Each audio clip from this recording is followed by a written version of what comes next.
বাবা এই আমার কাপড়গুলিকে ইস্ত্রি করে দিও। ঠিক আছে আঙ্কেল। আর আঙ্কেল আপনার গালে দাগটা কিসে? ও ও কিছু না বাবা, সিঁড়ি থেকে পড়ে গিয়ে ব্যথা পেয়েছি। বাবা বাজারে চলুন, বাজার করতে হবে তো। আসুন।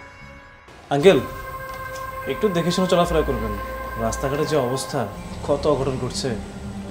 আচ্ছা ঠিক আছে।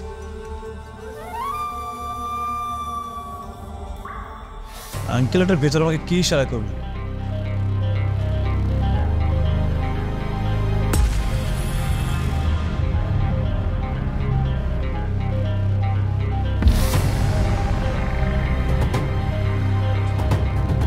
হেল্প টি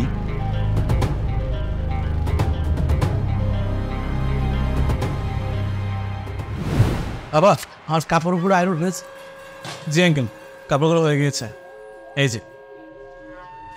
ঠিক আছে না। আর আঙ্কেল আপনি মনে হয় ভুল আপনার ফোনটা ফেলে গিয়েছিলেন, এই যে আপনার ফোনটা। ধন্যবাদ ভাইয়া। আঙ্কেল সামনের বার থেকে ফোনটা একটু দেখে রাখবেন, যেখানে সেখানে ফেলে যাবেন না। বাবা তাড়াতাড়ি চলুন, বাসায় গিয়ে তো রান্নাও করতে হবে। চলুন।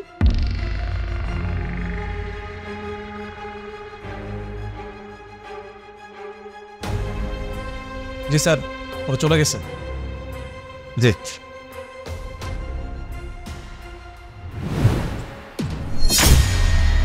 এই বড় বাচ্চা, তোকে আমি কতবার বলেছি যে আমার জিনিসপত্র থেকে একদম দূরে থাকবি।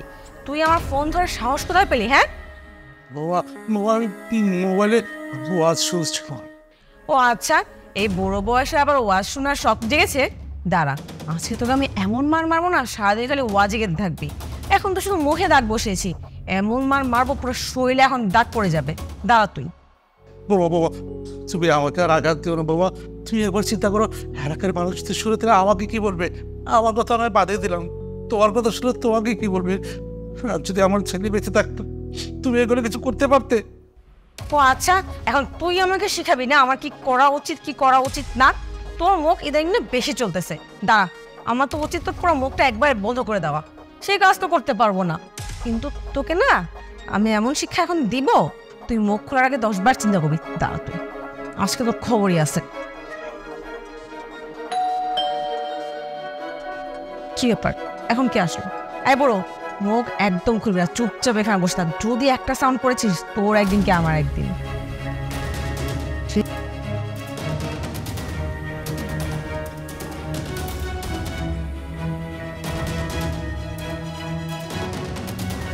আসসালামু আলাইকুম।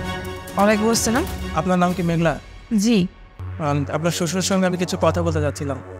হ্যাঁ উনি আছে, কিন্তু উনি তো ঘুমিয়ে আছে। কি হয়েছে? যদি ঘুমিয়ে থাকে কাইন্ডলি ওনাকে একটু জাগিয়ে দিন, তাহলে তো হয়। উনি কি কিছু করেছে? যদি করে থাকে তাহলে আমাকে বলুন। বললাম তো, আমার যা কথা বলার ওনার সঙ্গে বলবো। শুনুন, আমাকে ভেতরে যেতে দিন। আরে আরে, আপনি ভিতরে যাচ্ছেন কেন?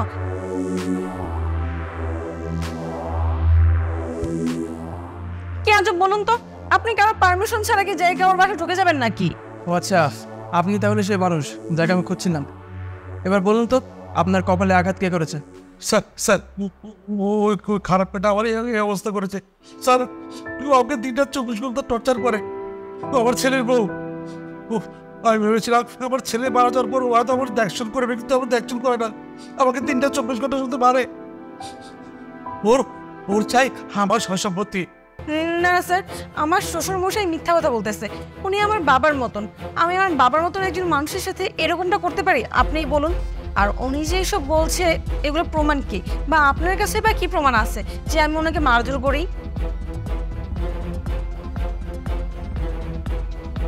প্রমাণের কথা বলছিলেন না? এই লাঠিতে তো আপনার ফিঙ্গারপ্রিন্ট অবশ্যই থাকবে, আর তার সঙ্গে ওনার বয়ান তো আছে। একবার আপনাকে থানায় নেই, তারপর আমরা অনেক ভালো মতো জানি আপনাকে কী করে শিক্ষা দিতে হবে। আঙ্কেল, আপনি একদম ভয় পাবেন না।